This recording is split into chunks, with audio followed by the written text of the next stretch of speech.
Nalagbag ng pulis ang sasakyan sa EDSA busway. Narito ang express report. Police, hindi man lang busina. Hinarang ng PNP vehicle na yan ang isang pampasaherong bus sa Quezon City. Nagkasagian kasi ang dalawang sasakyan sa loob ng EDSA busway.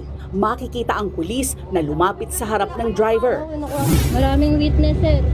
Ang mga pasahero nanindigan na pulis ang may mali. Nagrereklamo na rin ang ilan dahil ilang minuto nang naaabala ang kanilang biyahe.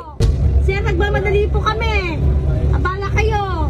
Ilang saglit pa, makikitang may tinawagan sa kanyang telepono ang pulis, habang ang mga pasahero patuloy sa pagrereklamo dahil sa tumatagal na abala.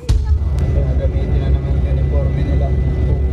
Kumuha siya ng traffic tapos pakita ito sa CCTV. Parang tingnan natin kung sino may mali. Ibas lane to.